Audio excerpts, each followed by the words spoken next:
집을 사고 15년. 천장 구석의 누수 자국과 바닥 곳곳의 긁힘은 우리 가족의 시간을 그대로 담고 있었다. 아내 미나가 리모델링을 처음 제안했을 때는 그저 여자들의 변덕이라 생각했다. 하지만 그녀가 차곡차곡 수년간 모아둔 인테리어 사진첩을 보여줬을 때 마음이 달라졌다. 묵묵히 오래된 집에서 가정을 지켜온 그녀에게도 새로운 공간에 대한 꿈이 있었던 것이다. 팀장님, 회의 자료 검토 끝나셨나요? 부장의 다그침에 시간을 확인했다. 오후 2시, 집에 있는 미나에게 문자를 보냈다. 대출 상담 잘 받고 있어? 답장은 없었다. 아마도 바쁜 모양이다. 그날 아침, 아내는 평소보다 공들여 화장을 했다. 은행 상담이라고 해봤자 그저 서류 작업인데도 새 원피스에 구두까지 꺼내 신었다. 잠시 의아했지만 그것이 마지막 평화로운 의문이 될 줄은 몰랐다. 상무님, 프레젠테이션 시작하셔도 될 것 같습니다. 후배의 목소리에 정신을 차리고 회의실로 향했다. 리모델링 대출을 위해 아내가 은행에 간 날, 나는 평소와 다름없이 회사 업무에 파묻혀 있었다. 저녁 식사 시간, 미나의 얼굴이 유독 상기되어 있었다. 평소 잘 마시지 않던 와인을 따르며 그녀는 상담 결과를 설명했다. 생각보다 대출이 쉽게 나올 것 같아. 우리 신용도가 좋다고 하더라고. 아내의 목소리에 묘한 생기가 돌았다. 15년 차 부부의 감이라고 할까. 무언가 달라진 듯했지만 하루 종일 이어진 회의로 지친 나는 깊게 생각할 여력이 없었다. 그 상담사가 정말 친절하더라. 요즘 젊은 사람들은 다르긴 달라. 그 말에도 특별히 귀 기울이지 않았다. 다만 아내가 몇 번이나 그 상담사를 언급한 것이 나중에서야 의미심장하게 다가왔다. 식탁 한편에서 지우가 숟가락질을 멈추고 어머니를 바라봤다. 고등학교 1학년, 사춘기에 접어든 아이의 눈이 유난히 예리해 보였다. 엄마, 왜 갑자기 리모델링이에요? 집 이대로도 좋은데. 미나는 아이의 머리를 쓰다듬으며 웃었다. 엄마도 가끔은 변화가 필요해. 15년 동안 한 번도 제대로 손 안 댄 집이잖아. 그날 밤, 미나의 휴대폰이 자주 울렸다. 요즘 같은 세상에 별 특별한 일은 아니지만 상담받았다는 은행 문자가 밤 10시에도 오는 것이 이상했다. 물어보려다 그녀가 급히 문자를 지우는 모습에 마음 한구석이 불편해졌다. 다음 날부터 미나의 외출이 잦아졌다. 추가 서류가 필요하대. 담보 평가를 다시 해야 한대. 대출 준비로 바쁘다는 그녀의 말을 의심할 이유가 없었다. 하지만 시간이 지날수록 은행 업무는 점점 길어졌고 귀가 시간은 늦어졌다. 주말 아침, 미나의 휴대폰을 빌려 전화를 걸렸는데 잠금이 걸려 있었다. 우리 부부는 서로의 휴대폰 비밀번호를 공유했었다. 언제부터 비밀번호를 바꿨는지 묻기도 전에 그녀가 서둘러 휴대폰을 가져갔다. 아, 회사에서 보안 강화하래서 개인정보 유출 때문에. 어색한 변명이었다. 전업주부인 그녀에게 무슨 회사 보안인가. 그날 처음으로 진짜 이심이라는 감정이 내 안에 자리 잡았다. 대출 상담을 시작한 지 한 달쯤 지났을 때 우연히 아내의 차 안에서 명함 한 장을 발견했다. 최연우 주택담보대출 전문 상담사. 그 아래 휴대폰 번호가 파란 볼펜으로 동그라미 쳐져 있었다. 30도 안 된 젊은 남자의 사진이 인쇄된 명함이었다. 저녁 식사 중 지우가 불쑥 물었다. 엄마, 요즘 자주 외출하네요. 은행 일이 그렇게 많아요? 미나의 손이 순간 떨렸다. 어머, 그게 리모델링이 생각보다 복잡하네. 자재도 봐야 하고. 식탁 위로 어색한 침묵이 내려앉았다. 지우의 날카로운 관찰력이 불안하게 느껴졌다. 15살 아이의 눈에도 보이는 변화를 나는 왜 제대로 보지 못했을까? 그날 밤, 늦게 들어온 아내에게서 처음으로 향수 냄새가 났다. 미나는 평소 향수를 즐겨 쓰지 않았다. 물어볼까 망설이다 참았다. 어쩌면 단순한 오해일지도 모른다는 생각에 스스로를 위로했다. 하지만 다음날 아침, 거실 쓰레기통에서 낯선 커피숍의 영수증을 발견했다. 강남의 고급 커피숍, 2잔의 아메리카노. 이제는 더 이상 우연이라고 넘길 수 없었다. 회사에서 미팅 중에도 정신을 차릴 수 없었다. 15회를 함께한 아내가 정말 다른 남자를 만나고 있을까? 그것도 대출 상담을 빌미로? 가슴속에서 무언가 무너져 내리는 기분이었다. 하루 종일 일이 손에 잡히지 않아 일찍 퇴근했다. 아내에게는 말하지 않았다. 그녀가 또 은행 업무로 외출했다고 문자를 보내왔기 때문이다. 차를 몰고 은행 쪽으로 향했다. 무슨 일이 있는지 직접 눈으로 확인해야 했다. 그리고 은행 건너편 카페 창가에서 미나와 젊은 남자가 웃으며 대화하는 모습을 보았다. 그 남자의 손이 미나의 손등 위에 살짝 얹어진 순간 내 심장이 멈추는 것 같았다. 대출 상담을 빙자한 만남은 이미 업무의 범주를 넘어선 지 오래였다. 주택담보대출 서류 한 장으로 시작된 균열은 어느새 우리 가정의 기반을 뒤흔들고 있었다. 은행 건너편 카페에서 본 광경이 머릿속에서 떠나지 않았다. 집으로 돌아가는 길, 핸들을 잡은 손이 떨렸다. 분노? 배신감? 아니면 두려움?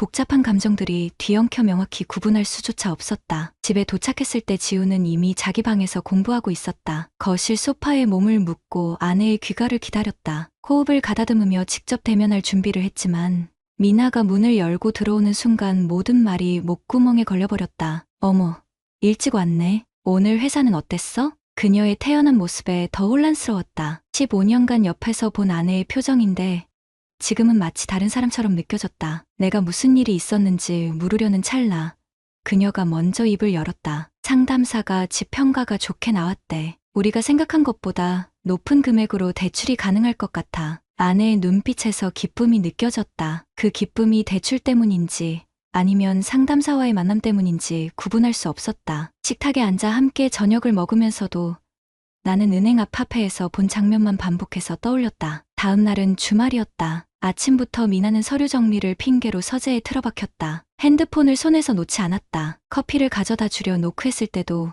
문을 열기 전에 황급히 무언가를 정리하는 소리가 들렸다. 화단에 꽃에 물을 주던 지우가 내게 다가왔다. 15살 소녀의 눈빛이 어른처럼 무거웠다. 아빠, 엄마가 요즘 이상해요. 제가 갑자기 들어가면 깜짝 놀라고 항상 핸드폰만 봐요. 아이의 말에 가슴이 아팠다. 나뿐만 아니라 지우도 느끼고 있었다. 가족의 변화는 누구보다 아이들이 먼저 알아차린다는 말이 맞았다. 아빠가 잘 얘기해 볼게. 걱정하지 마. 지우의 어깨를 토닥이며 안심시켰지만 내 마음은 전혀 안정되지 않았다. 그날 오후 미나는 또다시 외출했다. 지우에게는 대출 관련 서류를 제출하러 간다고 했다. 토요일 오후에 은행 업무가 있다는 게 말이 되는가? 그녀가 나간 후 죄책감을 느끼면서도 서재 컴퓨터를 열었다. 인터넷 검색 기록에 은행 상담사와 고객 관계, 리모델링 대출 조건, 그리고 중년 여성 외모, 관리와 같은 검색어들이 눈에 띄었다. 웹브라우저 자동 완성 기능에는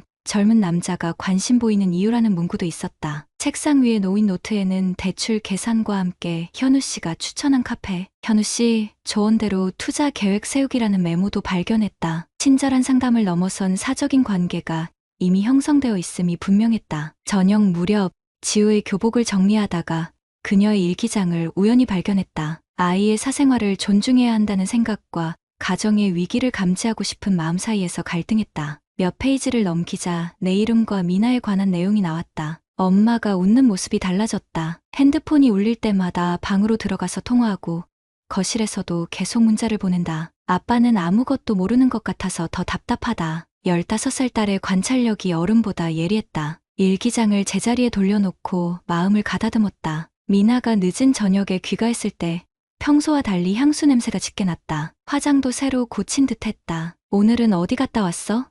최대한 담담하게 물었다. 은행 갔다가 잠깐 친구 만났어. 미나의 대답이 머뭇거렸다. 어떤 친구? 그냥 옛날 동창. 오랜만에 연락이 와서. 거짓말이었다. 미나는 이사 온 이후 이 동네에서 특별히 친한 친구가 없었다. 게다가 그녀의 눈은 내 시선을 피했다. 15년 동안 함께 살며 익힌 그녀의 패턴이었다. 거짓말을 할 때마다 보이는 습관. 밤에 미나가 샤워하는 동안 그녀의 핸드폰이 울렸다. 메시지 알림이 화면에 떴다. 오늘도 감사했습니다. 미나님의 미소가 아직도 생각나네요. 다음 주에 또 봬요. 현우. 순간 온몸에 한기가 돌았다. 확인이 필요 없었다. 이것은 단순한 대출 상담사와 고객의 관계가 아니었다. 미나님의 미소라니 어떤 금융기관 직원이 기혼 여성 고객에게 이런 문자를 보내는가? 다음 날 회사 점심시간에 은행으로 향했다. 최현우 상담사를 직접 만나고 싶었다. 로비에서 그를 기다리는 동안 미나가 보냈다는 문자가 도착했다. 오늘 저녁에 또 서류 제출하러 가야 해. 늦을 수도 있어. 미안해. 문자를 읽는 순간 은행 안쪽에서 나오는 젊은 남자가 눈에 들어왔다. 명함 사진 속 인물과 일치했다. 최현우. 20대 후반으로 보이는 그는 세련된 정장 차림에 자신감 넘치는 미소를 짓고 있었다. 여성 고객과 이야기하며 친절하게 웃는 모습이 보였다. 전형적인 금융권 엘리트의 이미지였다. 이 젊은 남자가 43세 주부인 미나의 마음을 흔들고 있다니 현실감이 없었다. 아니, 어쩌면 이것은 단순한 친절을 오해한 것일 수도 있다. 그렇게 자신을 설득하고 싶었다. 하지만 퇴근 후 은행 근처 카페에서 기다리던 내 눈앞에 다시 한번 미나와 현우가 나타났다. 이번에는 서류 가방도 없이 마치 데이트를 하듯 걸어 나오는 모습이었다. 그 순간을 목격하며 내 안에서 무언가 무너졌다. 이것은 단순한 업무적 만남이 아니었다. 미나는 30도 안 된 남자의 관심에 빠져들고 있었고 나는 그저 멀리서 지켜보기만 할 뿐이었다. 15년간 지켜온 결혼 생활이 대출 상담이라는 이름의 덫에 걸려 흔들리고 있었다. 미나와 현우가 함께 은행을 나서는 모습을 본 후 나는 차 안에서 오랫동안 움직이지 못했다. 숨이 턱 막히고 가슴이 조여드는 느낌이었다. 핸들에 이마를 기댄 채 생각했다. 내 아내가 정말 다른 남자에게 마음을 빼앗긴 걸까? 모든 증거가 그것을 가리키고 있었지만 마음 한구석에서는 여전히 오해일지도 모른다는 희미한 믿음이 남아있었다. 출근길, 아내는 평소와 다름없이 행동했다. 관계가 틀어진 것 같지 않은 자연스러운 모습이 더 혼란스러웠다. 미나가 준비한 도시락을 받으며 문득 생각이 들었다. 이 일상적인 장면도 언젠가는 추억이 될지 모른다는 두려움. 회사에서도 집중이 되지 않았다. 상사의 지적에 겨우 정신을 차리고 업무에 몰두하려 했지만 머릿속에는 계속해서 미나와 현우의 모습이 맴돌았다. 점심시간 동료들과 식사하며 무심코 물었다. 요즘 은행 대출 상담사들 고객관리 차원에서 따로 만나기도 하나? 동료가 이상하다는 듯 쳐다봤다. 대출 상담은 보통 은행 안에서만 하지 않나? 왜?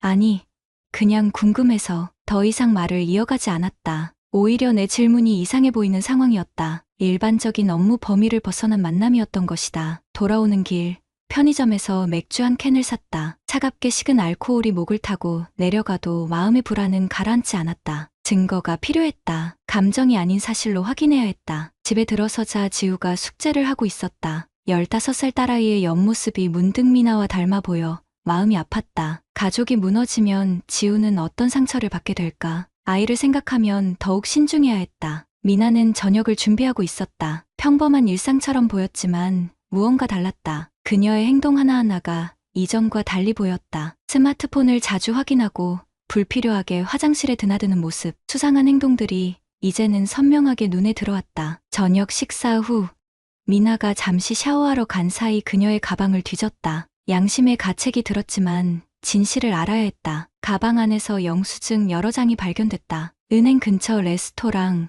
와인바, 그리고 평소 미나가 절대 가지 않을 법한 고급 카페의 영수증들. 모두 최근 2개월 이내의 것들이었다. 더 충격적인 것은 새 지갑 속에서 발견한 메모지였다. 현우 씨가 좋아한다던 향수.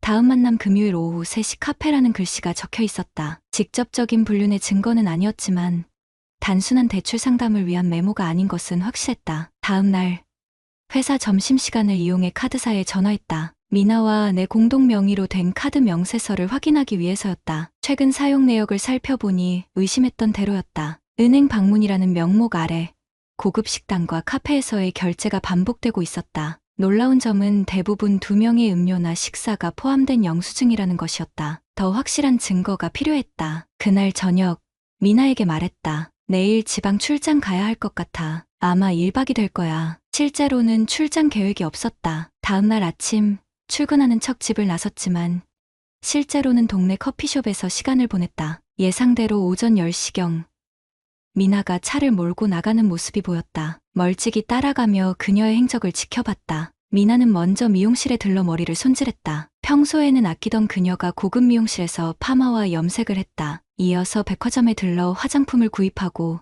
마지막으로 은행으로 향했다. 그곳에서 현우를 만나 함께 점심을 먹으러 가는 것을 지켜봤다. 레스토랑 유리창 너머로 보이는 그들의 모습은 평범한 상담사와 고객의 관계가 아니었다. 서로의 눈을 바라보며 웃고 현우가 자연스럽게 미나의 손을 잡는 모습까지. 그것은 분명 친밀한 관계의 표현이었다. 점심을 마친 후에도 그들은 함께 걸으며 카페로 향했다. 미나의 표정이 평소와 달리 밝고 생기 있었다. 46세 중견기업 차장인 남편 옆에서는 결코 보이지 않던 모습이었다. 젊은 상담사의 관심이 그녀에게 새로운 활력을 주고 있었던 것이다. 카페에서 장시간 대화를 나눈 후 그들은 함께 주차장으로 향했다. 차에 타기 전 현우가 미나의 뺨에 가볍게 입을 맞추는 장면이 눈에 들어왔다. 가슴이 무너져 내리는 듯한 충격이었다. 더 이상의 증거는 필요 없었다. 집으로 돌아가는 길.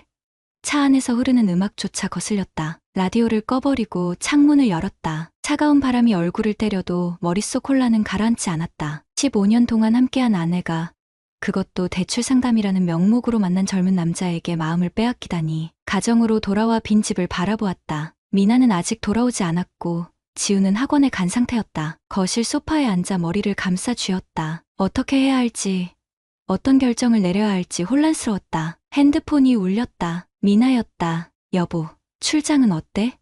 일이 잘 풀리고 있어? 그녀의 거짓된 다정함이 가슴을 찔렀다. 나는 짧게 대답했다. 응, 괜찮아. 내일 저녁에 돌아갈게. 통화를 마치고 지우의 방에 들어갔다. 어쩌면 아이가 더 많은 것을 알고 있을지도 모른다는 생각이 들었다. 딸의 책상 위에 놓인 사진첩을 무심코 넘겨보다가 최근 찍은 가족사진에 시선이 멈췄다. 지우의 생일 파티에서 찍은 사진이었다. 미나의 얼굴에는 미소가 있었지만 눈빛은 어딘가 다른 곳을 향하고 있었다. 그때 지우의 컴퓨터 화면 보호기가 꺼지면서 SNS 페이지가 드러났다. 친구와 나눈 메시지가 선명했다. 엄마가 너무 달라졌어. 계속 핸드폰만 보고 웃는 모습도 이상해. 뭔가 숨기는 게 있는 것 같아. 지우도 눈치채고 있었다. 가족의 균열이 아이에게까지 영향을 미치고 있었다. 이대로 가다간 돌이킬 수 없는 상처가 생길 것이다. 저녁, 텅 빈 집에서 홀로 식사를 하며 결심했다. 더 이상 모른 척할 수 없었다. 직접 대면의 진실을 확인하고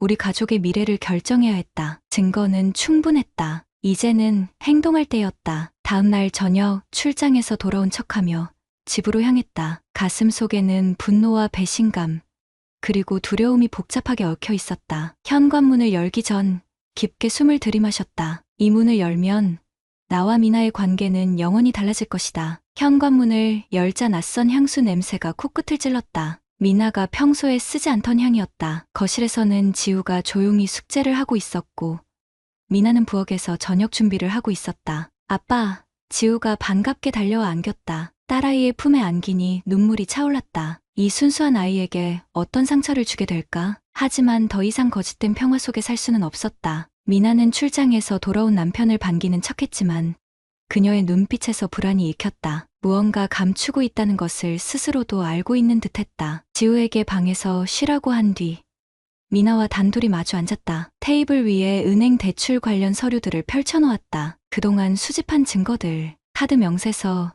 레스토랑 영수증, 현우와의 문자 내용을 캡처한 사진들까지. 미나의 얼굴이 창백해졌다. 이게 다 뭐야? 그녀의 목소리가 떨렸다. 설명할 필요 있을까? 내가 진짜 대출 상담을 받으러 다닌 게 아니라는 거 우리 둘 다 알잖아. 미나는 처음에는 발뺌했다. 단순한 업무적 만남이었다고, 친절한 상담사가 도움을 주려 했을 뿐이라고. 하지만 증거를 하나씩 보여줄 때마다 그녀의 변명은 점점 힘을 잃어갔다. 그래, 인정할게. 현우 씨를 만났어. 하지만 그건 그냥. 말끝을 흐리는 그녀의 표정에서 혼란이 익혔다. 15년간 같이 살며 익숙해진 그녀의 모든 표정, 모든 제스처를 알고 있었다. 거짓말을 하려다 포기하는 순간의 그 표정. 단순한 상담이 아니었던 거지? 목소리를 낮추려 노력했지만 감정이 실려 떨렸다. 미나의 눈에서 눈물이 흘러내렸다. 난 그저 누군가에게 관심받고 싶었어. 누군가 내 말을 진짜로 들어주고 내가 중요한 사람처럼 대해주는 그런 느낌이 필요했어. 그녀의 말이 가슴을 찔렀다. 내가 그녀에게 그런 느낌을 주지 못했다는 말인가? 15년 동안 가족을 위해 일했던 시간들, 희생했던 모든 순간들이 머릿속을 스쳐 지나갔다. 그래서 그게 바람 피울 이유가 돼? 가정을 무너뜨릴 이유가 된다고 생각해? 미나는 고개를 저었다. 바람 핀 건 아니야. 아직은 육체적으로 그런 건 없었어. 그 말이 더 분노를 불러일으켰다. 아직은 이라는 단어가 모든 것을 말해주고 있었다. 감정적으로는 이미 외도가 시작됐고 육체적인 관계는 시간 문제였다는 뜻이었다. 난 당신이랑 언제 마지막으로 진짜 대화를 나눴는지 기억도 안 나? 미나의 목소리가 떨렸다. 돈 버는 기계처럼 일만 하고 집에 와서는 피곤하다며 TV만 보고 내가 무슨 생각하는지 뭘 원하는지 물어본 적이나 있어? 그 말에 억울함이 치밀었다. 가족을 위해서였어. 지우의 학비, 이 집의 대출금, 우리의 노후까지 생각하면서 일했던 거야. 그 사이에 나는 사라졌어. 그저 아내, 엄마라는 역할만 남았지. 정민아라는 사람은 없어졌어. 43세 여성의 절규였다. 그 말에 잠시 할 말을 잃었다. 어쩌면 그녀의 말이 일리가 있을지도 모른다는 생각이 들었다. 하지만 그게 외도의 변명이 될 수는 없었다. 그래서 29 은행원을 만나는 게 해결책이라고 생각했어? 그 사람이 뭘 안다고? 내 인생을, 내 상황을 어떻게 이해한다는 거야? 미나는 더 이상 대답하지 않았다. 그저 흐느낄 뿐이었다. 그때 층계에서 소리가 들려왔다. 지우였다. 우리의 대화를 얼마나 들었는지 알 수 없었지만 아이의 얼굴은 창백했다. 엄마, 아빠, 무슨 일이에요? 15 소녀의 목소리가 떨렸다. 미나가 황급히 눈물을 닦았지만 이미 늦었다. 지우는 테이블 위에 펼쳐진 증거들을 한눈에 보았다. 영수증, 사진, 문자 내용까지. 아이의 눈이 커졌다. 엄마가 다른 사람 만난 거예요? 어른스러운 질문이었다. 지우는 이미 상황을 파악한 것 같았다. 미나는 대답하지 못했다. 내가 아이에게 다가가려 했지만 그녀는 뒷걸음질 쳤다. 거짓말하지 마세요. 이미 다 알아요. 엄마가 항상 웃으면서 문자 보내고 전화 올 때마다 다른 방으로 가는 거 다 봤어요. 아이의 눈에서도 눈물이 흘렀다. 지우는 자기 방으로 뛰어 올라갔고 문을 쾅 닫는 소리가 집 안을 울렸다. 한순간에 가정이 무너지는 소리였다. 미나와 나는 서로를 바라보았다. 그녀의 눈에는 후회와 혼란, 그리고 두려움이 가득했다. 내 마음도 마찬가지였다. 분노, 배신감, 상실감이 한꺼번에 밀려왔다. 이제 어떻게 할 거야? 내가 물었다. 미나는 고개를 숙였다. 잘못했어. 정말 미안해. 그냥 순간적으로 흔들린 거야. 현우 씨랑 만남은 이제 끝낼게. 그녀의 말이 진심인지 아닌지 판단하기 어려웠다. 이미 신뢰는 무너져 내렸다. 대출 상담이라는 이름으로 시작된 만남이 우리 가정의 기반을 흔들어 놓았다. 지금 당장은 지우를 생각해야 해. 내가 말했다. 아이가 받을 상처를 생각해봐. 미나는 고개를 끄덕였다. 우리는 지우의 방으로 올라갔지만 문은 잠겨 있었다. 노크에도 대답이 없었다. 잠시 후 아이의 흐느끼는 소리만 들려왔다. 지우야, 엄마 아빠가 얘기 좀 할게. 문 좀 열어줄래? 미나가 조심스럽게 말했다. 가세요. 두 분 다 싫어요.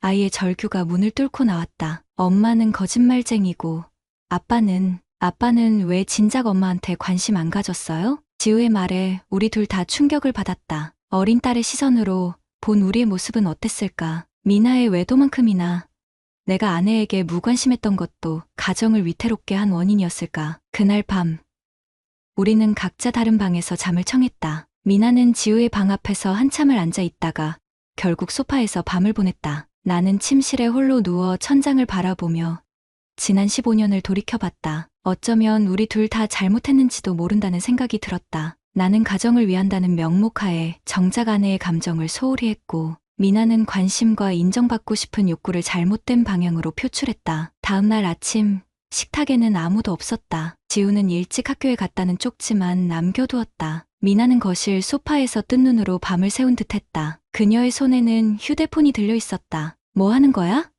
내가 물었다. 현우 씨에게 문자 보내는 중이야. 더 이상 만날 수 없다고. 그녀의 화면을 보니 실제로 그런 내용의 문자를 작성하고 있었다. 하지만 그것만으로 모든 것이 해결될 수 있을까? 무너진 신뢰를 회복하는 데는 더 많은 시간과 노력이 필요할 것이다. 이제 우리는 어떻게 해야 할까?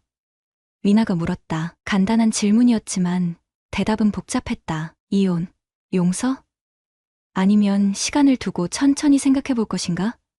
그 순간 내 머릿속에는 지우의 얼굴만 떠올랐다. 아이를 위해서라도 신중하게 결정해야 했다. 지금은 그냥 서로 거리를 두고 생각할 시간이 필요할 것 같아. 미나는 고개를 끄덕였다. 그녀의 눈에는 후회와 두려움이 가득했다. 한순간의 선택이 15년 인생을 뒤흔들어 놓았다. 대출 상담실에서 시작된 유혹은 이제 우리 가정의 미래를 불확실하게 만들었다. 대면 이후 일주일이 흘렀다. 집 안의 공기는 여전히 무거웠다. 우리는 같은 공간에 있으면서도 서로를 피하며 살았다. 미나는 현우와의 연락을 끊었다고 했지만 그녀의 눈빛에서 여전히 혼란이 익혔다. 갑자기 사라진 관심과 설렘에 적응하지 못하는 듯했다. 거실에 앉아 TV를 보는 척하면서도 나는 계속해서 앞으로의 선택을 고민했다. 용서할 것인가? 아니면 새 출발을 위해 이혼을 선택할 것인가? 어느 쪽이든 쉬운 결정이 아니었다. 퇴근 후 주차장에서 우연히 동네 이웃을 만났다. 그는 역시 같은 은행을 이용한다고 했다. 아, 그 최현우 상담사 알아요? 젊은 친구 말이에요. 내가 조심스럽게 물었다. 이웃은 의미심장한 표정으로 대답했다. 그 친구 유명하죠. 특히 중년 여성 고객들에게 매번 그런다고 소문났어요. 친절한 상담으로 시작해서 가슴이 무거워졌다. 미나는 단순한 표적 중 하나였던 것이다. 계산된 접근과 관심으로 외로운 중년 여성들의 마음을 흔드는 것이 그의 패턴이었다. 더 큰 대출 계약을 위한 전략이었을까? 아니면 단순한 유의였을까? 집에 돌아와 보니 지우가 학교 가방을 메고 현관문 앞에 서 있었다. 어디 가니? 내가 물었다. 친구네 가요. 여기 있기 싫어요. 15 소녀의 눈에는 분노와 상처가 가득했다. 지우를 막을 수 없었다. 아이도 숨 쉴 공간이 필요했다. 대신 친구 부모에게 연락해 상황을 간략히 설명하고 아이를 잘 돌봐달라고 부탁했다. 거실에서 미나가 노트북을 보고 있었다. 다가가 보니 현우의 SNS 페이지였다. 최근 올라온 사진에는 그가 다른 여성 고객과 웃고 있는 모습이 담겨 있었다. 성공적인 주택대출 상담 후라는 해시태그와 함께 또 다른 먹잇감을 찾은 모양이네. 내 말에 미나의 어깨가 움찔했다. 그녀는 화면을 덮으며 눈물을 참았다.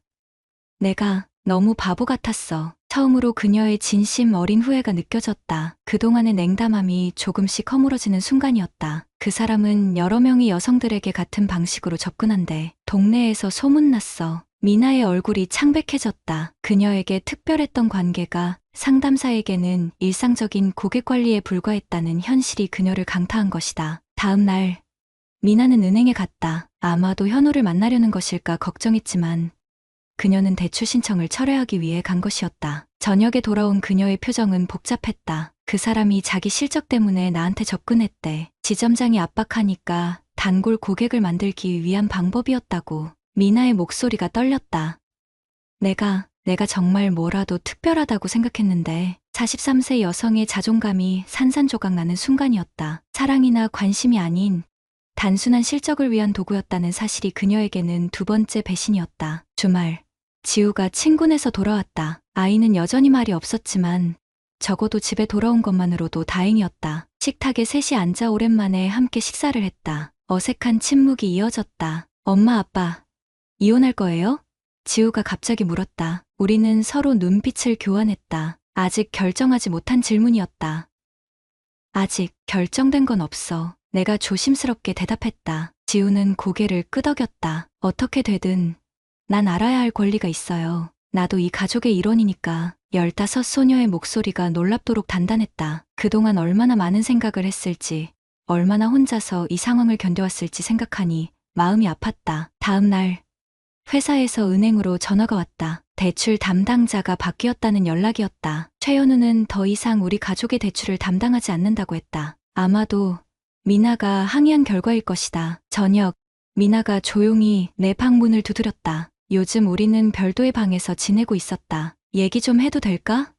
그녀의 목소리가 떨렸다. 그녀는 내 방에 앉아 길게 침묵했다. 그러더니 갑자기 흐느끼기 시작했다. 15년 동안 함께한 사람의 울음소리는 익숙하면서도 낯설었다. 모든 게 다 내 잘못이야. 난 너무 어리석었어. 현우의 관심이 진짜라고 생각한 것도, 우리 가정을 위험에 빠뜨린 것도. 그녀의 고백이 이어졌다. 자세히 들어보니 현우는 고액 대출 상담을 미끼로 접근했다고 했다. 처음에는 전문적인 조언을 해주다가 점차 개인적인 대화로 넘어갔다. 주변 상황을 파악하고 미나의 외로움을 교묘하게 파고든 것이다. 어제 지점장에게 불만을 제기했어. 그랬더니 내가 첫 번째가 아니래. 여러 번 민원이 들어왔었대. 미나가 말했다. 그 과정에서 미나는 다른 피해자들의 이야기도 들었다고 했다. 모두 비슷한 패턴이었다. 친절한 상담으로 시작해 개인적인 관심을 보이고 감정적으로 의존하게 만든 후 고액 대출 계약으로 이어가는 방식이었다. 며칠 후 미나가 짐을 싸기 시작했다. 이혼을 결심한 것인지 물었더니 그녀는 고개를 저었다. 잠시 시간이 필요해. 어머니 댁에 가 있으려고. 지우는 내가 돌봐줬으면 해. 나는 지금 자격이 없는 것 같아. 그녀의 선택을 막지 않았다. 어쩌면 우리 모두에게 거리를 두고 생각할 시간이 필요한지도 모른다. 미나가 떠난 후 지우와 나는 둘만의 시간을 보냈다. 아이는 처음에는 적응하기 힘들어했지만 점차 마음을 열기 시작했다. 아빠, 엄마는 정말 나쁜 사람이에요? 어느 날 저녁 지우가 물었다. 아니, 그렇지 않아. 엄마는 잠시 길을 잃었을 뿐이야. 어른들도 실수를 해. 때로는 큰 실수를. 지우는 고개를 끄덕였다. 아이의 눈에서 이해의 빛이 보였다. 15 소녀는 어쩌면 우리 어른들보다 더 성숙하게 상황을 받아들이고 있는지도 모른다. 한 달 후, 미나에게서 편지가 왔다. 그녀는 상담 치료를 받고 있다고 했다. 왜 그런 선택을 했는지, 무엇이 자신을 그토록 취약하게 만들었는지 이해하기 위해 노력하고 있다고. 그리고 언젠가 우리 가족에게 돌아갈 자격을 얻고 싶다는 소망도 담겨 있었다. 리모델링 계획은 무산되었다. 대신 나는 직접 작은 수리부터 시작했다. 천장의 누수 자국을 고치고 바닥의 긁힘을 메우는 작업. 어쩌면 우리 가정도 이렇게 하나씩 고쳐나가야 하는 것인지도 모른다. 어느 저녁 지우와 함께 거실 바닥 타일을 교체하다가 미나의 오래된 사진첩을 발견했다. 그 안에는 15년간의 추억이 고스란히 담겨 있었다. 결혼식 사진, 지우의 첫돌 사진, 그리고 몇 년 전 가족 여행 사진까지. 사진 속 미나의 눈빛은 행복해 보였다. 언제부터 그 행복이 사라졌을까? 아마도 조금씩, 하루하루, 무심코 지나간 시간 속에서 우리는 서로를 잃어갔던 것 같다. 책상 위, 대출 서류 뭉치가 여전히 놓여 있었다. 이제는 아무 의미 없는 종이가 되어버린 계약서들.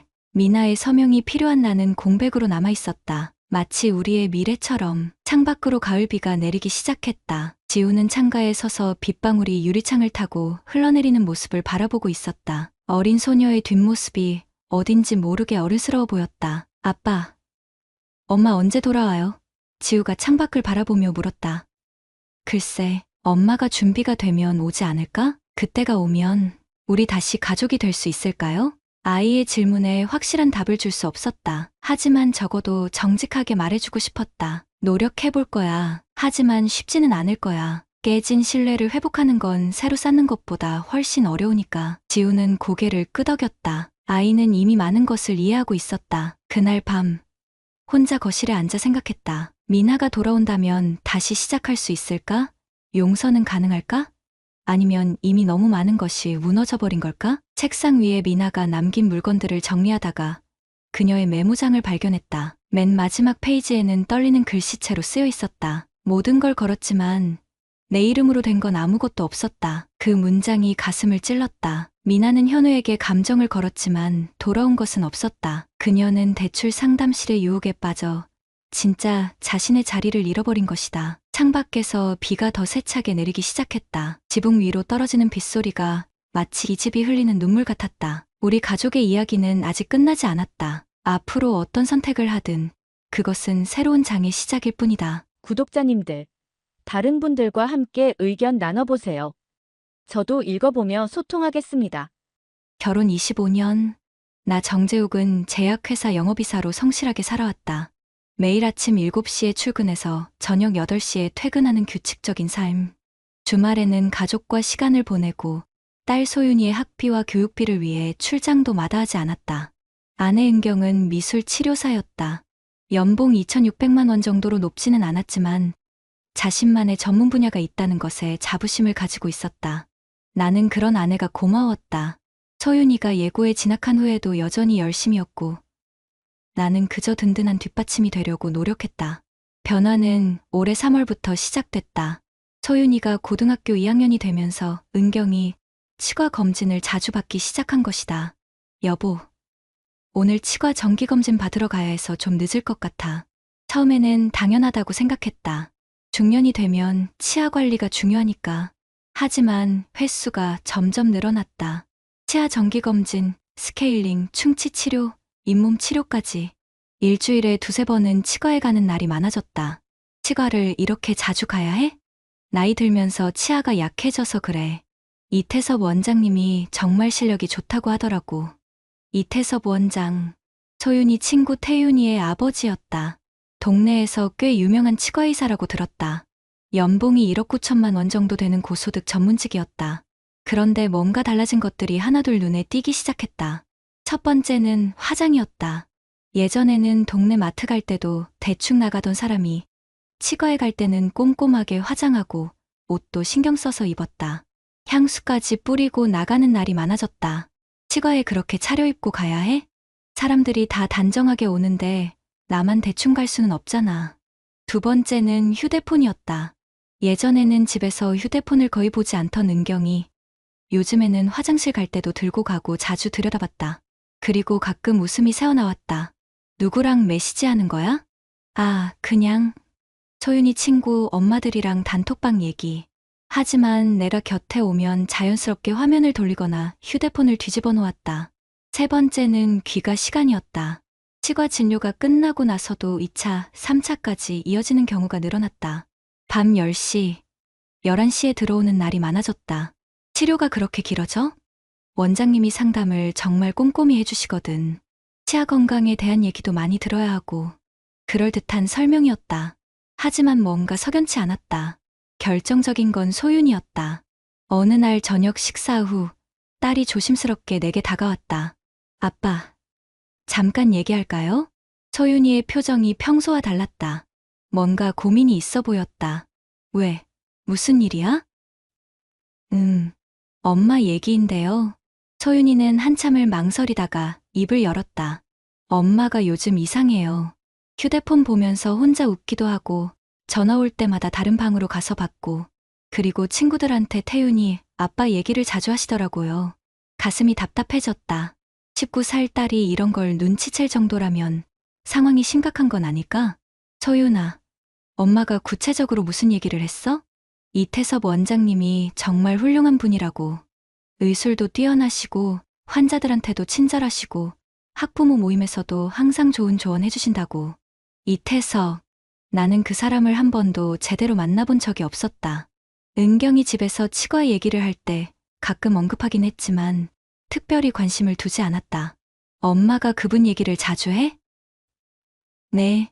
그리고 요즘에는 태윤이한테도 자주 물어봐요. 아빠 근황이나 그런 것들을.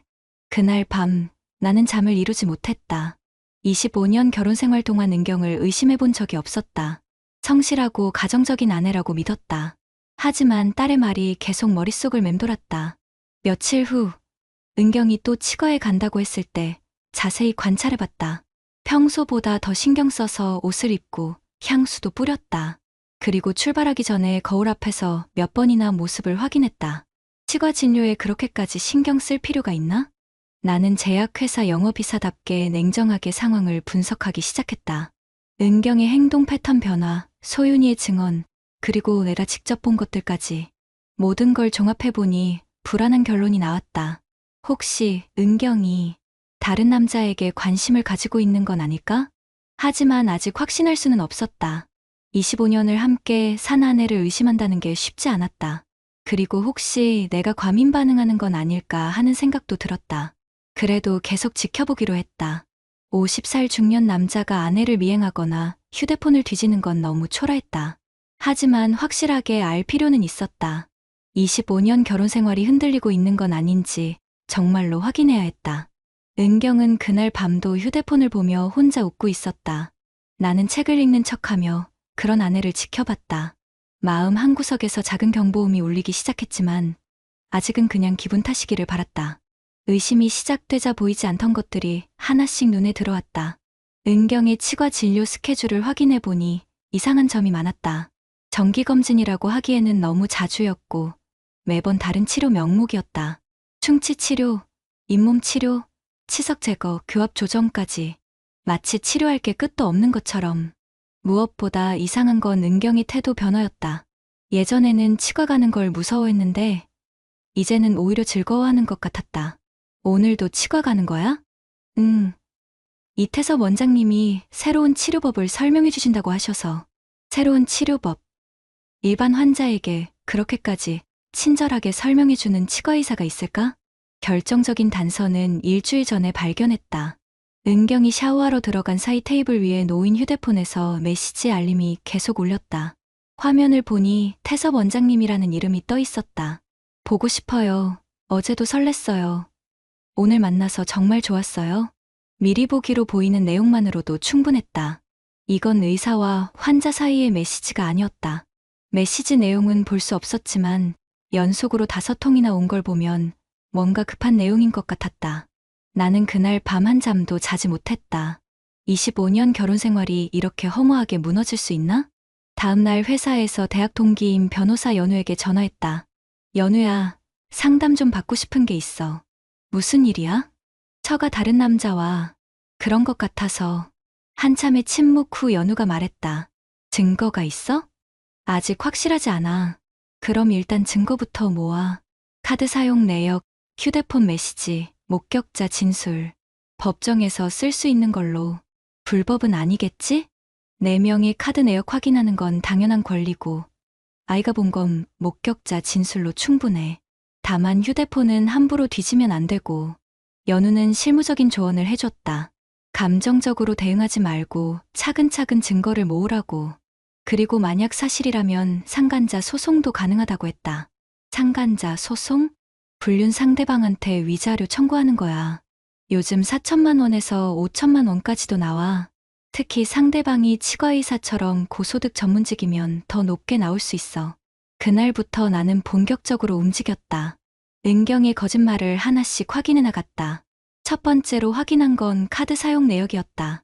가게를 관리하는 내가 매월 확인하는 습관이 있었는데 3월부터 이상한 결제 내역들이 보이기 시작했다. 치과 근처 고급 이탈리안 레스토랑에서의 점심 식사. 평일 오후 2시 8만 원. 치과 진료 후라고 하기에는 금액이 과했다. 더 이상한 건 같은 날 같은 시간대에 커피숍에서 추가 결제가 있었다는 점이었다. 연극, 공연 티켓 구매. 일요일 오후 예술의 전당.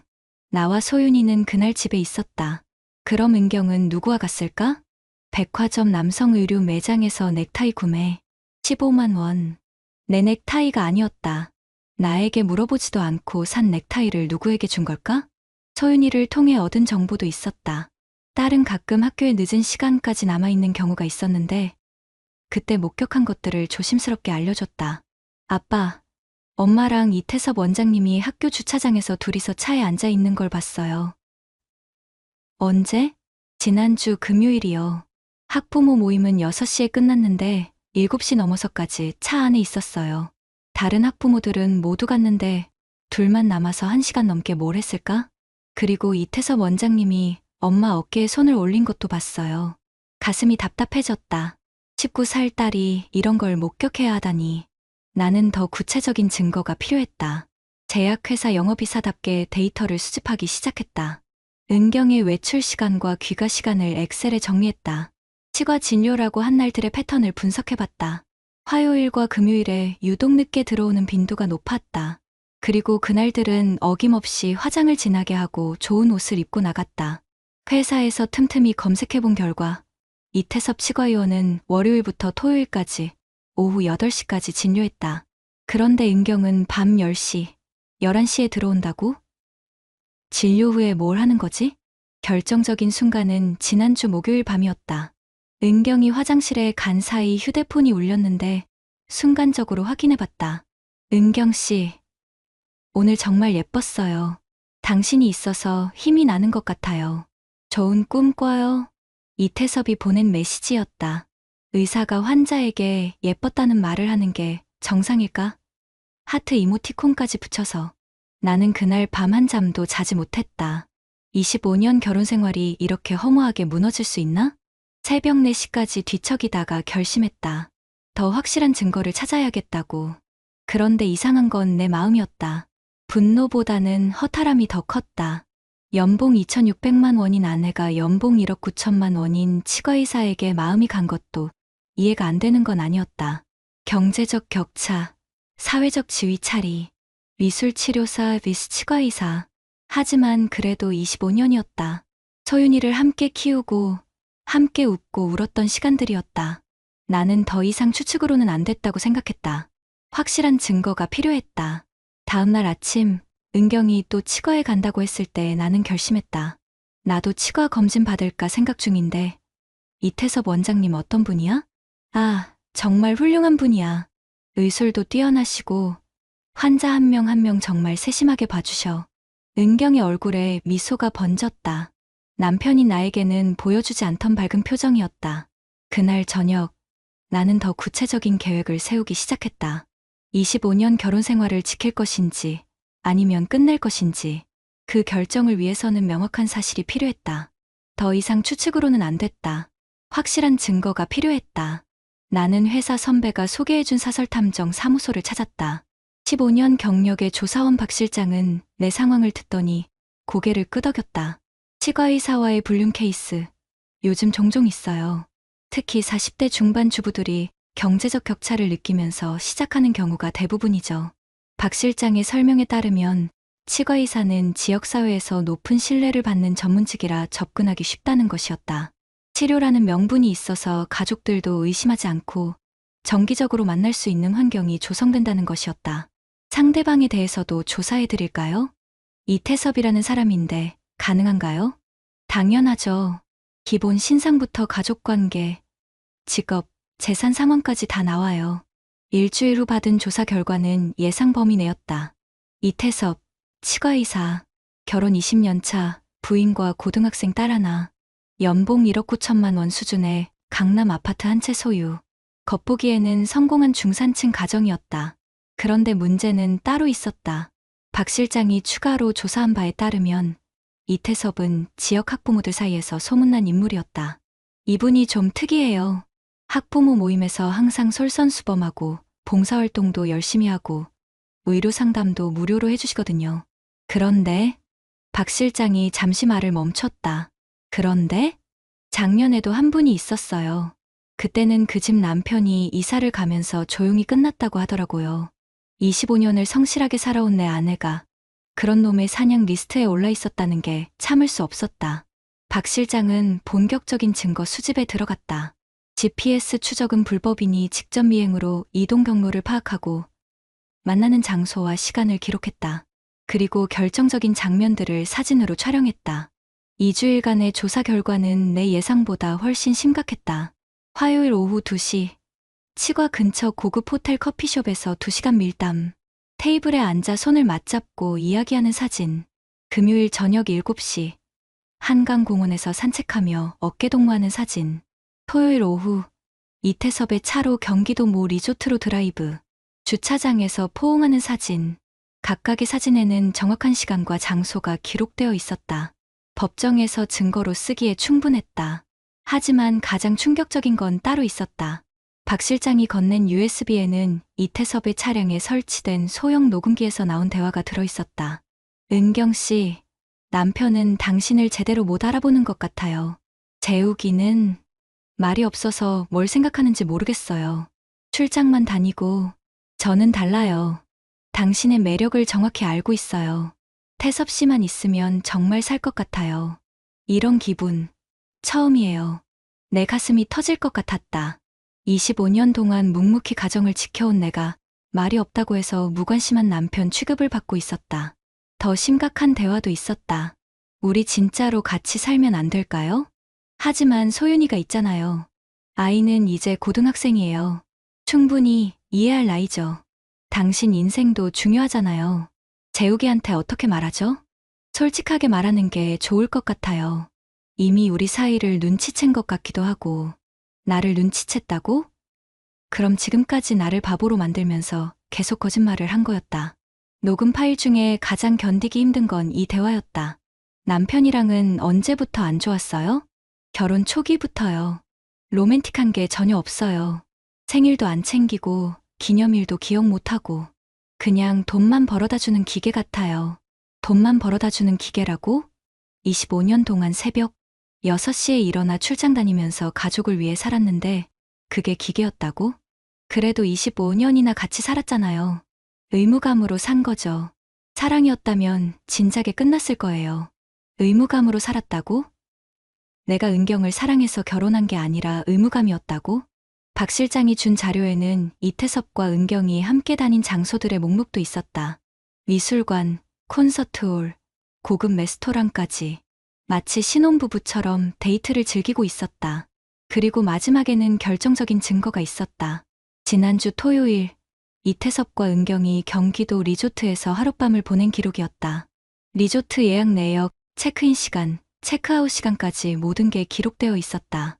그날 은경은 미술 치료사 워크숍에 간다고 거짓말을 했었다. 나는 모든 증거를 정리해서 연우에게 보냈다. 변호사 입장에서 법정에서 쓸 수 있는 증거인지 검토해달라고 했다. 연우의 답변은 간단했다. 완벽해. 이 정도면 이혼 소송에서 100% 이기고 상간자 소송에서도 5천만 원까지 가능할 것 같아. 상대방이 고소득 전문직이라 위자료 산정에 유리해. 5천만 원. 25년 결혼 생활을 우롱한 대가치고는 적다고 생각했지만 중요한 건 돈이 아니었다. 내 명예와 자존심을 되찾는 것이 더 중요했다. 하지만 한 가지 더 고려해야 할 게 있었다. 소윤이었다. 아빠, 정말 이혼하실 거예요? 딸에게 모든 사실을 알려준 후 소윤이가 조심스럽게 물었다. 소윤아, 너는 어떻게 생각해? 저는 아빠 편이에요. 엄마가 잘못한 거잖아요. 그런데, 태윤이랑은 어떻게 하죠? 걔는 제 가장 친한 친구인데, 그제서야 이 상황의 복잡함을 깨달았다. 단순히 부부간의 문제가 아니었다. 딸의 친구 관계, 학부모 커뮤니티에서의 관계, 동네에서의 관계까지 모든 게 얽혀 있었다. 태윤이한테는 뭐라고 할 거야? 모르겠어요. 어떻게 말해야 할지. 소윤아, 힘들겠지만 이건 어른들 문제야. 너는 친구 관계에만 집중해. 하지만 내 마음도 복잡했다. 이태섭에게 법적 대응을 한다면 태윤이도 상처받을 것이다. 하지만 그렇다고 해서 이대로 넘어갈 수는 없었다. 모든 증거를 USB에 정리하고 시간 순서대로 정리한 파일까지 만들었다. 제약회사 영업이사답게 체계적으로 준비했다. 이제 마지막 단계만 남았다. 은경과 이태섭 앞에서 모든 걸 까발리는 것. 25년을 바보로 살았지만 마지막만큼은 당당하게 끝내고 싶었다. 모든 준비가 끝났다. 이제 마지막 단계만 남았다. 토요일 저녁 가족이 모두 모인 식사 자리를 만들었다. 평소보다 일찍 퇴근해서 소윤이가 좋아하는 치킨을 주문했고 은경에게는 특별한 얘기가 있다고 미리 알렸다. 뭔데 이렇게 정식으로? 은경이 웃으며 물었다. 죄책감 없는 여유로운 표정이었다. 25년을 속인 여자가 이렇게 태어날 수 있나? 곧 알게 될 거야. 나는 미리 준비해둔 노트북을 테이블에 올렸다. USB도 손에 쥐고 있었다. 25년 결혼 생활을 끝낼 결정적 증거들이 담긴 작은 장치였다. 우선 이것부터 보자. 첫 번째로 보여준 건 은경의 카드 사용 내역이었다. 3월부터 6월까지 넉 달간의 모든 결제 기록을 시간순으로 정리해 놓았다. 3월 15일 오후 2시. 치과 근처 이탈리안 레스토랑 8만 원. 같은 날 같은 시간 커피숍 추가 결제. 그날 너 누구랑 만났어? 은경의 얼굴이 굳어지기 시작했다. 치과 진료 후에 혼자. 혼자? 그럼 이건 뭐야? 두 번째 증거를 꺼냈다.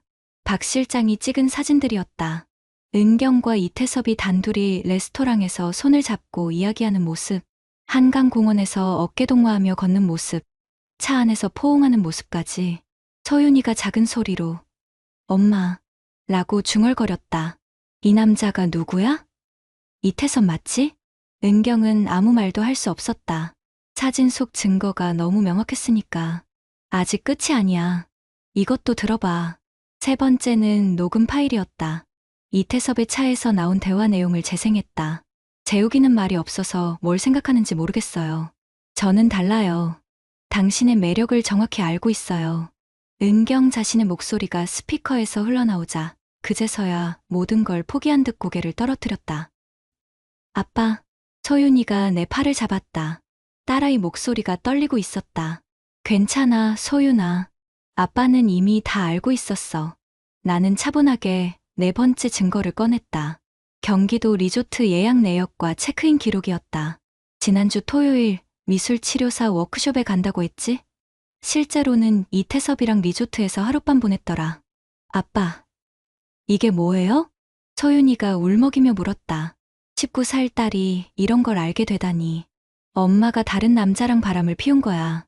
치과 진료는 핑계였고 그때까지 침묵하던 은경이 입을 열었다.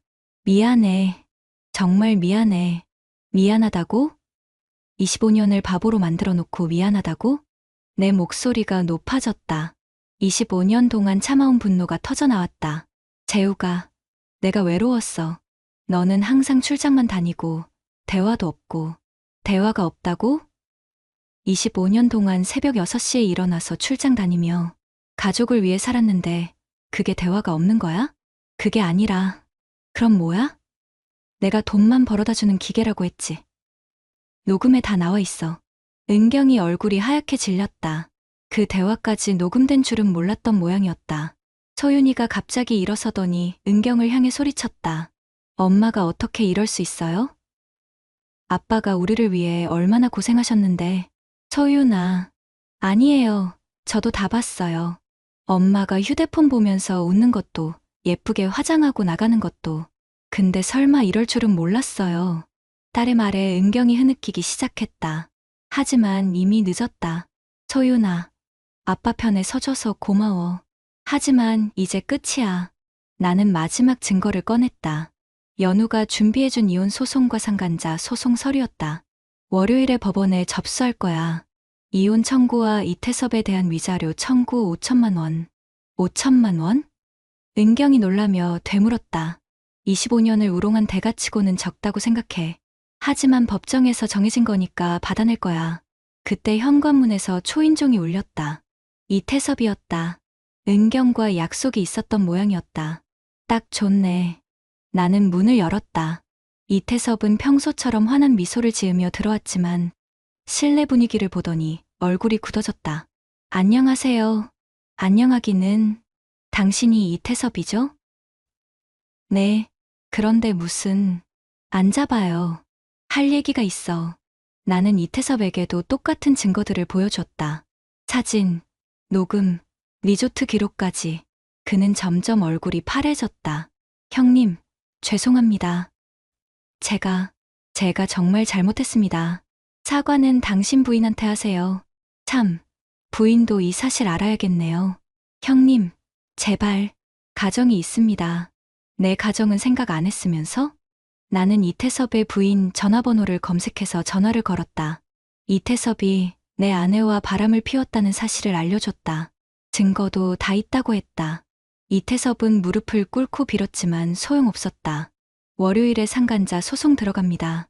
5천만 원 준비하세요. 형님, 그 돈이 어디 있습니까? 그건 당신 문제죠. 연봉 1억 9천만 원 받으시면서 5천만 원 없어요? 이태섭이 나간 후 집 안은 조용해졌다. 은경은 계속 울고 있었고 소윤이는 내 옆에 앉아 있었다. 아빠, 이제 어떻게 돼요? 새로 시작하는 거야. 우리 둘이서. 소윤이가 내 손을 꽉 잡았다. 아빠, 저는 아빠 편이에요. 끝까지요. 그날 밤 은경은 친정으로 갔다. 남은 건 나와 소윤이뿐이었다. 한편 이태섭의 상황은 내 예상보다 훨씬 심각해졌다. 부인이 불륜 사실을 안 후 즉시 이혼을 요구했고 고등학생 딸은 아버지와 연락을 끊었다.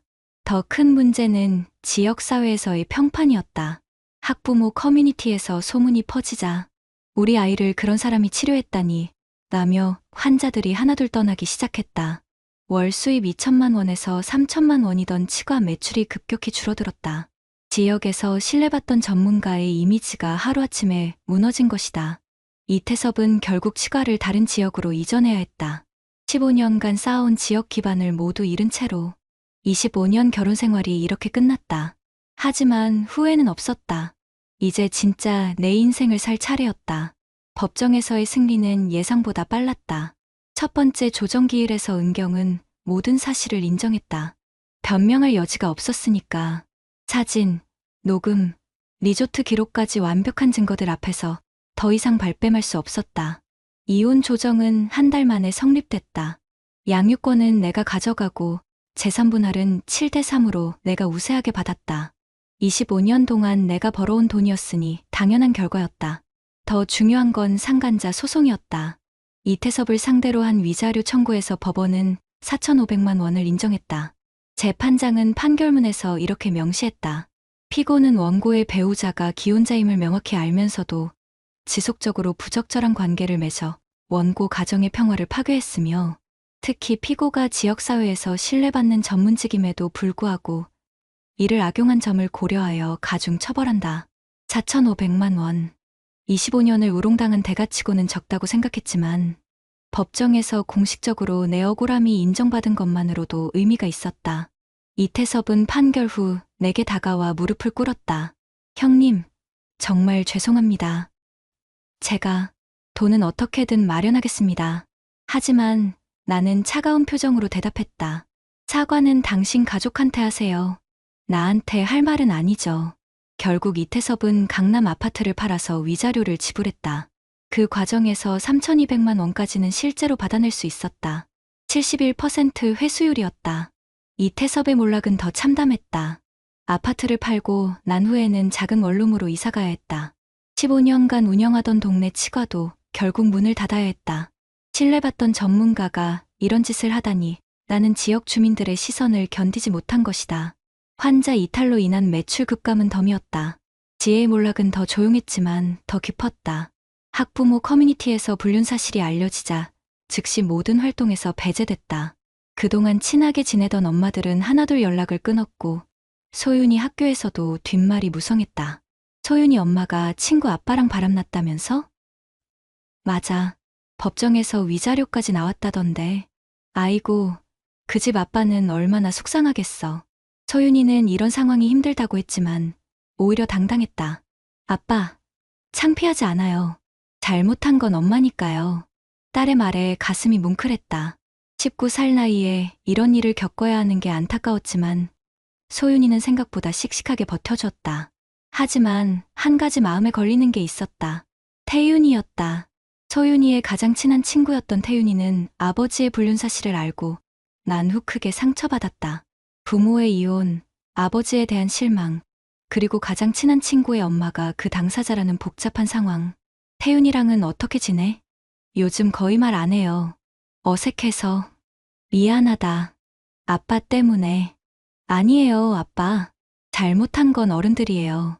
그래도 소윤이가 친구 하나를 잃게 된 건 사실이었다. 어른들의 잘못으로. 가장 큰 변화는 우리 부녀의 관계였다. 은경이 없어진 후 오히려 집안 분위기가 편안해졌다. 서로를 더 많이 배려하게 됐고 대화도 늘어났다.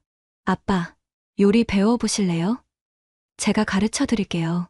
소윤이와 함께 요리하는 시간이 즐거웠다. 25년 동안 은경에게만 맡겨뒀던 살림을 직접 해보니 새로운 재미가 있었다. 6개월 후, 우리는 다른 지역으로 이사했다. 소윤이가 학교에서 받는 스트레스를 줄여주고 싶었고, 새로운 환경에서 새로 시작하고 싶었다. 새 집은 조용한 주택가에 있는 빌라였다. 아파트보다는 작았지만 소윤이와 둘이 살기에는 충분했다. 무엇보다 근처에 좋은 고등학교가 있어서 소윤이가 전학하기에 적합했다. 아빠, 여기 정말 좋네요. 공기도 맑고. 소윤이가 활짝 웃으며 말했다. 오랜만에 보는 딸의 밝은 표정이었다. 새 학교에 적응하는 소윤이를 보면서 나도 새로운 삶에 대한 의욕이 생겼다. 이혼 후 받은 재산분할금과 위자료로 경제적 여유도 생겼고 무엇보다 마음이 편해졌다. 회사에서도 인정받았다. 동료들은 내가 원칙을 지키며 정당하게 대응한 것을 높이 평가했다. 재욱 씨, 정말 대단하시네요. 저였으면 중간에 포기했을 텐데 포기할 이유가 없었어요. 잘못한 건 잘못한 거니까요. 은경에게서는 가끔 연락이 왔다. 친정에서 지내면서 작은 미술학원 일을 돕고 있다고 했다. 소윤이를 보고 싶다고도 했지만 딸이 거부했다. 아빠, 저는 엄마를 용서할 수 없어요. 아빠한테 너무 못했어요. 소윤이의 마음을 억지로 바꿀 생각은 없었다. 시간이 지나면 조금씩 달라질 수도 있겠지만 지금은 딸의 감정을 존중해주고 싶었다. 1년이 지난 지금 나는 새로운 취미도 생겼다. 주말에는 소윤이와 함께 등산을 다니고 평일에는 헬스장에서 운동한다. 50살 중년 남자에게는 늦은 시작이지만 새로운 도전이 즐겁다. 무엇보다 소윤이와의 관계가 더욱 돈독해졌다. 예전에는 은경을 통해서만 소통했는데 이제는 직접 대화하는 시간이 늘어났다. 아빠, 제가 대학 가면 혼자 계실 텐데 괜찮으세요? 걱정 마. 아빠는 혼자서도 잘 살 수 있어. 실제로 그랬다. 25년 동안 가족을 위해 살았는데 이제는 나를 위한 시간이 생겼다. 자유로웠다. 가끔 비슷한 상황에 처한 남성들이 조언을 구하러 온다. 온라인 커뮤니티에서 내 이야기를 보고 연락해오는 경우가 많다. 형님, 어떻게 그렇게 냉정하게 대처하셨어요? 감정적으로 대응하면 져요. 확실한 증거를 모으고 법적 절차를 통해 정당하게 해결하세요. 내 경험이 다른 사람들에게 도움이 된다니 보람을 느꼈다. 어제 저녁 소윤이와 함께 TV를 보다가 우연히 학부모 불륜 뉴스가 나왔다. 우리와 비슷한 사건이었다. 아빠, 저 아이는 어떻게 될까요? 힘들겠지만 시간이 지나면 괜찮아질 거야. 우리처럼. 나는 소윤이에게 말했다. 소윤아, 기억해. 내 친구 아빠가 내 엄마와 이런 일이 있었지만 가족이라는 건 지켜야 할 최소한이었다는 걸. 네, 아빠, 저는 절대 그런 어른이 되지 않을게요. 25년 결혼 생활은 끝났지만 딸과의 진짜 인생은 이제 시작이었다. 그것만으로도 충분했다. 마지막으로 이 이야기를 듣는 분들께 한 가지 말씀드리고 싶다. 배신당했을 때 중요한 건 감정이 아니라 원칙이다. 확실한 증거와 법적 절차를 통해 정당하게 대응하는 것. 그리고 무엇보다 자녀들이 올바른 가치관을 가질 수 있도록 어른이 모범을 보이는 것이다. 가족이라는 이름으로 당하는 배신에 더 이상 당하지 말고 당당하게 맞서 싸우시길 바란다. 구독자님들, 오늘 사연 댓글로 공유해 다른 분들과 함께 의견 나눠보세요. 저도 읽어보며 소통하겠습니다.